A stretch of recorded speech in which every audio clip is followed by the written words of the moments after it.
Hello. Welcome back to another video of X and Y Learning. X and Y Learning ഇന്നത്തെ ഒരു വീഡിയോയിൽ നിങ്ങൾ പുറകിൽ കാണുന്നത് പോലെ നമ്മൾ CUET എന്നതിനെ കുറിച്ചാണ് എന്ത് ചെയ്യുന്നത് നമ്മൾ ഇന്ന് ചർച്ച ചെയ്യുന്നത്. അപ്പോൾ മുന്നേ പലരും കേട്ടിട്ടുണ്ടാകും CUT എന്നുള്ളത്. ചിലർക്ക് ചിലപ്പോൾ എവിടെയൊക്കെയോ ആയിട്ട് കാണുകയോ കേൾക്കുകയൊക്കെ ചെയ്തിട്ടുണ്ട്. പക്ഷേ എന്താണ് CUT എന്നുള്ള ഒരു കറക്റ്റ് പിക്ചർ അല്ല ഐഡിയ ഇല്ലാത്തവരുണ്ടാകും. അപ്പം അത്തരം ആളുകൾക്ക് വേണ്ടിയിട്ടാണ് ഇന്ന് നമ്മൾ ഈ ഒരു വീഡിയോയുമായിട്ട് വന്നിട്ടുള്ളത്.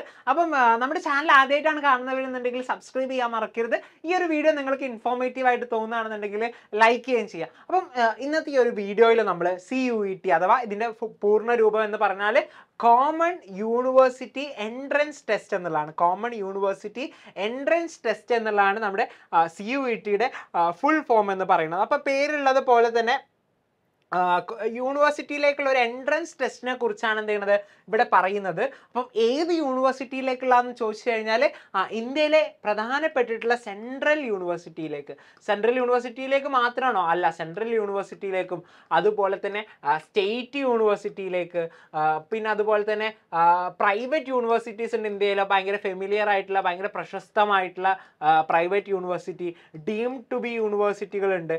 ഇത്തരം യൂണിവേഴ്സിറ്റികളിലേക്കുള്ള ഒരു കോമൺ എൻട്രൻസ് എക്സാമിനേഷൻ ആണ് CUET എന്ന് പറയുന്നത്. വളരെ പുതിയ ഏറ്റവും ലേറ്റസ്റ്റ് ആയിട്ട് വന്നിട്ടുള്ള ഒരു എക്സാമിനേഷൻ കൂടിയാണ്. ഏകദേശം 2 വർഷം മുന്നേ ആണ് എന്ത് ചെയ്യുന്നത് NTA national testing agency CUET എന്ന് പറഞ്ഞ പേരിൽ ഇങ്ങനെ ഒരു കോമൺ എൻട്രൻസ് എക്സാമിനേഷൻ എന്ത് ചെയ്യുന്നത് ഇംപ്ലിമെന്റ് ചെയ്യുന്നത്. പക്ഷേ ഇത് ഇംപ്ലിമെന്റ് ചെയ്തോട് കൂടിയിട്ട് ഒരുപാട് ആളുകൾ എഴുതുന്ന ഒരു എക്സാം ആയിട്ട് ഇത് മാറി. കാരണം ഇന്ത്യയിലെ പ്രശസ്തമായിട്ടുള്ള ഒട്ടുമിക്ക സർവകലാശാലകളിലേക്കും അറൗണ്ട് 250+ യൂണിവേഴ്സിറ്റിയിലേക്ക് വ്യത്യസ്തമായിട്ടുള്ള ഇപ്പൊ ഈ മുകളിൽ പറഞ്ഞ കാറ്റഗറിയിലുള്ള വ്യത്യസ്തമായിട്ടുള്ള യൂണിവേഴ്സിറ്റികളിലേക്കുള്ള ഒരു എൻട്രൻസ് എക്സാമിനേഷൻ ആയിട്ട് എന്ത് ചെയ്തു ഇത് മാറി എന്നുള്ളതാണ്. അപ്പം നീറ്റ് എക്സാമിനേഷൻ കഴിഞ്ഞു കഴിഞ്ഞാൽ ഏറ്റവും കൂടുതൽ ആളുകൾ അറ്റൻഡ് ചെയ്യുന്ന ഒരു എക്സാമിനേഷൻ ആയിട്ട് CUET മാറി എന്നുള്ളതാണ്. അപ്പം CUETക്ക് 2 ടൈപ്പ് ഓഫ് എക്സാമിനേഷൻ ഉണ്ട്. CUETയുടെ കീഴിൽ 2 ടൈപ്പ് ഓഫ് എക്സാമിനേഷൻ നടക്കാറുണ്ട്. CUET UG എക്സാമിനേഷനും അതുപോലെ തന്നെ CUET PG എക്സാമിനേഷനും. CUET UG examination എന്ന് പറയുമ്പോൾ അണ്ടർ ഗ്രാജുവേഷൻ ഡിഗ്രി തലത്തിലേക്ക് അഡ്മിഷൻ, +2 കഴിഞ്ഞ് ഡിഗ്രി പഠിക്കണം എന്ന് ആഗ്രഹിക്കുന്ന കുട്ടികൾ അവർ ഈ ഒരു കാറ്റഗറിയിൽ പെട്ട ഏതെങ്കിലും യൂണിവേഴ്സിറ്റിയിൽ CUETയുടെ കീഴിൽ വരുന്ന ഏതെങ്കിലും യൂണിവേഴ്സിറ്റിയിലാണ് അഡ്മിഷൻ ആഗ്രഹിക്കുന്നുണ്ടെങ്കിൽ അവരെന്ത് ചെയ്യണം CUET UG പരീക്ഷ എന്ത് ചെയ്യണം എഴുതിയിരിക്കണം. ഇനി ഡിഗ്രി കഴിഞ്ഞു നിങ്ങൾക്ക് പോസ്റ്റ് ഗ്രാജുവേഷൻ ചെയ്യാനാണ് PG ചെയ്യാനാണ് ആഗ്രഹം എന്നുണ്ടെങ്കിൽ നിങ്ങൾ CUET PG എക്സാമിനേഷൻ ആണ് എഴുതേണ്ടത്. അങ്ങനെ CUET UG CUET PG എന്ന് പറഞ്ഞ 2 ടൈപ്പ് ഓഫ് എക്സാമിനേഷൻസ് ആണ് എന്തുള്ളത് CUETയുടെ കീഴിൽ വരുന്നത്. ഓക്കെ, അപ്പം നേരത്തെ പറഞ്ഞ പോലെ ഇന്ത്യയിലെ പ്രശസ്തമായിട്ടുള്ള സെൻട്രൽ യൂണിവേഴ്സിറ്റികൾ ഉണ്ട് അല്ലേ. നിങ്ങൾക്കറിയാം സ്റ്റേറ്റ് യൂണിവേഴ്സിറ്റീസ് ഉണ്ട്, സെൻട്രൽ യൂണിവേഴ്സിറ്റീസ് ഉണ്ട്. സ്റ്റേറ്റ് യൂണിവേഴ്സിറ്റീസ് എന്ന് പറയുമ്പോൾ സംസ്ഥാന സർക്കാരാണ് എന്ത് ചെയ്യുന്നത് അതിൻ്റെ കാര്യങ്ങളും മറ്റൊക്കെ നിയന്ത്രിക്കുന്നത്. അതുപോലെ കേന്ദ്ര സർക്കാർ സെൻട്രൽ ഗവൺമെൻറ് നിയന്ത്രിക്കുന്ന സ്ഥാപനങ്ങളാണ് സെൻട്രൽ യൂണിവേഴ്സിറ്റീസ് എന്ന് പറയുന്നത്. അപ്പം എന്തുകൊണ്ടാണ് ഒരു സെൻട്രൽ യൂണിവേഴ്സിറ്റിയിൽ പഠിക്കണം എന്ന് പറയുന്നത്? അതിനുള്ള ബെനിഫിറ്റ്സും കാര്യങ്ങളൊക്കെയാണ് എന്ത് ചെയ്യുന്നത് നമ്മൾ ഈ ഒരു വീഡിയോയിൽ പ്രധാനമായിട്ടും ഡിസ്കസ് ചെയ്യുന്നത്. ഈ ഒരു സ്ലൈഡിൽ നമ്മൾ സൂചിപ്പിച്ചതുപോലെ സെൻട്രൽ യൂണിവേഴ്സിറ്റീസ് വളരെ ഇമ്പോർട്ടൻ്റ് ആയിട്ടുള്ള ഒരു സംഗതിയാണ്. ഇപ്പം നിങ്ങൾ ചിത്രത്തിൽ കാണുന്നത് ഡൽഹി സർവകലാശാല എന്ന് പറയും, DU, Delhi university of Delhi എന്നൊക്കെ അറിയപ്പെടുന്ന സർവകലാശാലയാണ്. ഇന്ത്യയിലെ one of the best universities എടുത്ത് നോക്കുകയാണെന്നുണ്ടെങ്കിൽ അതിൽ വരുന്ന ഒരു സർവകലാശാലയാണ് ഡൽഹി യൂണിവേഴ്സിറ്റി. അതേപോലെ തന്നെ ഈ ചിത്രത്തിൽ കാണുന്നത് ഹൈദരാബാദ് സെൻട്രൽ യൂണിവേഴ്സിറ്റിയുടെ അഡ്മിനിസ്ട്രേറ്റീവ് ബിൽഡിംഗ് ആണ്. പിന്നെ അതുപോലെ ഇന്ത്യയിലെ തന്നെ പ്രശസ്തമായിട്ടുള്ള നിങ്ങൾ പലരും കേട്ട് പരിചയമുള്ള ഇന്ത്യയിലെ ഏറ്റവും ബെസ്റ്റ് സോഷ്യൽ സയൻസ് ഒക്കെ പഠിക്കാൻ ഏറ്റവും ബെസ്റ്റ് ആയിട്ടുള്ള യൂണിവേഴ്സിറ്റിയാണ് ജവഹർലാൽ നെഹ്റു യൂണിവേഴ്സിറ്റി അഥവാ JNU എന്നുള്ള പേരിൽ അറിയപ്പെടുന്ന യൂണിവേഴ്സിറ്റി. പിന്നെ അതുപോലെ തന്നെ ഇത് പോണ്ടിച്ചേരി യൂണിവേഴ്സിറ്റിയാണ്. പോണ്ടിച്ചേരി യൂണിവേഴ്സിറ്റി ഇതും മറ്റൊരു കേന്ദ്ര സർവകലാശാലയാണ്. അങ്ങനെ ഇത് കുറച്ച് ഇമേജസ് മാത്രമേ സാർ കൊടുത്തിട്ടുള്ളൂ. ഇങ്ങനെ ഏകദേശം 250+ യൂണിവേഴ്സിറ്റിയിലേക്കൊക്കെയുള്ള എൻട്രൻസ് എക്സാമിനേഷൻസ് നമ്മുടെ CUET ത്രൂ ആണ് എന്ത് ചെയ്യുന്നത് നടക്കുന്നത്. അപ്പം എന്തുകൊണ്ടാണ് ഇത്തരം സ്ഥാപനങ്ങളിൽ പഠിക്കണം എന്ന് പറയുന്നത്? അപ്പം നിങ്ങൾ എന്തെങ്കിലും പ്യുവർ സയൻസ് പഠിക്കാൻ ഇന്ത്യയിലെ ഏറ്റവും ബെസ്റ്റ് ഐസറുകളാണ് അല്ലേ. ഐസറുകൾ കഴിഞ്ഞ് കഴിഞ്ഞാൽ പിന്നെ സെൻട്രൽ യൂണിവേഴ്സിറ്റീസ് ആണ് നല്ല ഓപ്ഷൻസ്. ഫിസിക്സ് ഒക്കെ പഠിക്കുകയാണെങ്കിൽ ഡൽഹി യൂണിവേഴ്സിറ്റി. ഇനി അതുപോലെ മാത്തമെറ്റിക്സ് ആണ് നിങ്ങൾക്ക് പഠിക്കാൻ ആഗ്രഹിക്കുന്നുണ്ടെങ്കിൽ ഇതിലെ ബെസ്റ്റ് മാത്തമെറ്റിക്സ് ഡിപ്പാർട്ട്മെൻറ്റ് പ്രൊവൈഡ് ചെയ്യണ ഈ യൂണിവേഴ്സിറ്റി എന്ന് പറഞ്ഞാൽ AMU ആണ്.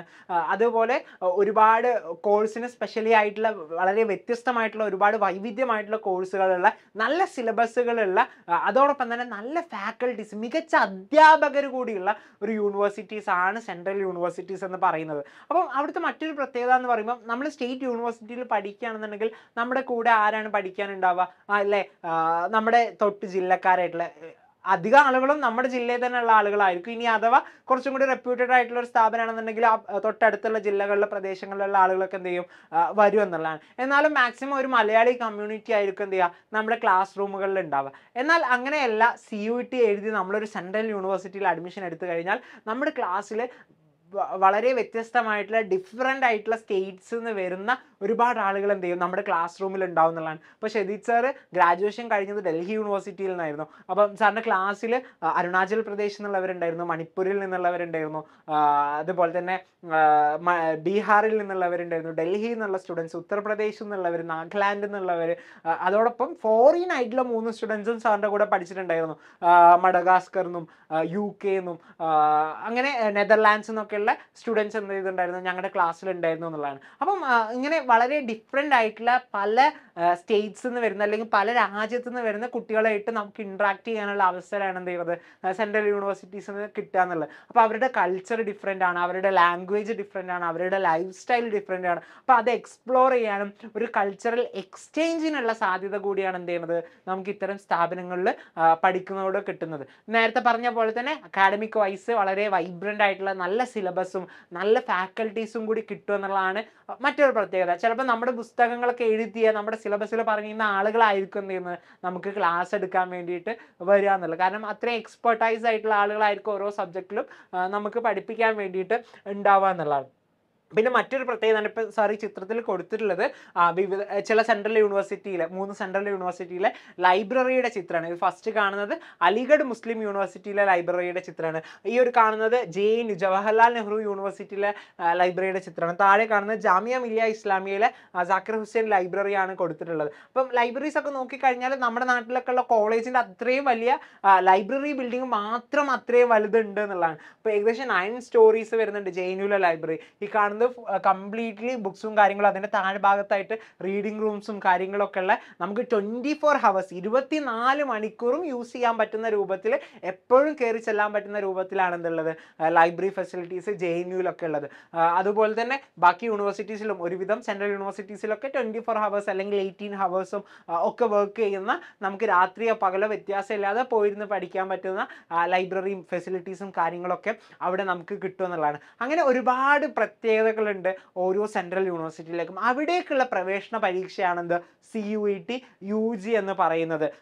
അവർക്ക് ഗ്രാജുവേഷന് കിട്ടാൻ വേണ്ടിയിട്ട് അഡ്മിഷൻ ഡിഗ്രി +2 കഴിഞ്ഞ് ഡിഗ്രിയിലേക്കാണ് അവർക്ക് അഡ്മിഷൻ കിട്ടണമെന്നുണ്ടെങ്കിൽ CUET UG പരീക്ഷയും PGയിലേക്ക് പോസ്റ്റ് ഗ്രാജുവേഷന് പഠിക്കാൻ വേണ്ടിയിട്ട് മാസ്റ്റേഴ്സ് ചെയ്യാനാണെന്നുണ്ടെങ്കിൽ CUET PG എക്സാമിനേഷനാണ് എന്ത് ചെയ്യേണ്ടത് നമ്മൾ എഴുതേണ്ടതെന്നുള്ളതാണ്. അപ്പം അതുപോലെ തന്നെ ഈ ഒരു വർഷം വന്നിട്ടുള്ള 2024 CUETയിൽ വന്നിട്ടുള്ള ഒരു പ്രധാനപ്പെട്ട ചേഞ്ചാണ് ഇന്ത്യയിലെ one of the best social science പഠിക്കാൻ ഏറ്റവും നല്ല സ്ഥാപനങ്ങളിലൊന്നായിട്ടുള്ള 100% പ്ലേസ്മെൻറ്റ് ഷുവറൊക്കെ നൽകുന്ന സ്ഥാപനങ്ങളിലൊന്നായിട്ടുള്ള TISS Tata institute of social science മുംബൈയിലാണ് അതിൻ്റെ മെയിൻ ക്യാമ്പസ് വരുന്നത്. പിന്നെ തുൽജാപൂരിലും ഹൈദരാബാദിലൊക്കെ അതിന് ഓഫ് ക്യാമ്പസുകളുണ്ട്. അപ്പോൾ ടിസ്സും ലാസ്റ്റ് ഇയർ വരേക്കും അവരുടെ സെപ്പറേറ്റ് എൻട്രൻസ് എക്സാമിനേഷൻസ് ആയിരുന്നു നടത്തിക്കൊണ്ടിരുന്നത്. പക്ഷേ ഈ വർഷം മുതൽ അതും CUETയുടെ കീഴിൽ കോമൺ യൂണിവേഴ്സിറ്റി എൻട്രൻസ് ടെസ്റ്റിൻ്റെ കീഴിലാണ് ടിസ്റ്റിലേക്കുള്ള അഡ്മിഷൻസും നടക്കുന്നത്. അപ്പോൾ +2 കഴിഞ്ഞ കുട്ടികളൊക്കെ ഉണ്ടെന്നുണ്ടെങ്കിൽ സോഷ്യൽ സയൻസ് ഒക്കെയാണ് പഠിക്കാൻ ആഗ്രഹിക്കുന്നുണ്ടെങ്കിൽ നിങ്ങൾക്കുള്ള ഏറ്റവും മികച്ച ഓപ്ഷൻ ബെസ്റ്റ് ഓപ്ഷനാണ്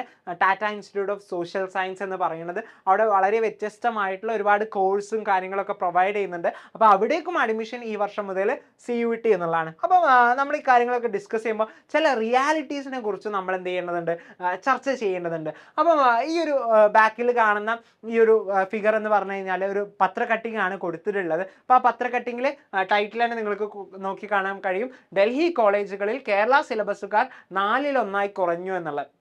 അപ്പം ഇന്ത്യയിലെ സെൻട്രൽ യൂണിവേഴ്സിറ്റികളിൽ എസ്പെഷ്യലി മലയാളികൾ കൂടുതൽ എത്താറുണ്ടായിരുന്ന യൂണിവേഴ്സിറ്റികളിൽ ഡൽഹിയിലായി ഉണ്ടായിരുന്ന യൂണിവേഴ്സിറ്റികളാണ്. നിങ്ങൾക്കറിയാം ഡൽഹി എന്ന് പറഞ്ഞു കഴിഞ്ഞാൽ ഇന്ത്യയുടെ തലസ്ഥാനമാണല്ലോ, ക്യാപിറ്റലാണ്. അപ്പോൾ അവിടെ അതിൻ്റേതായിട്ടുള്ള ഒരുപാട് ഫീച്ചേഴ്സും കാര്യങ്ങളും ഉണ്ട്.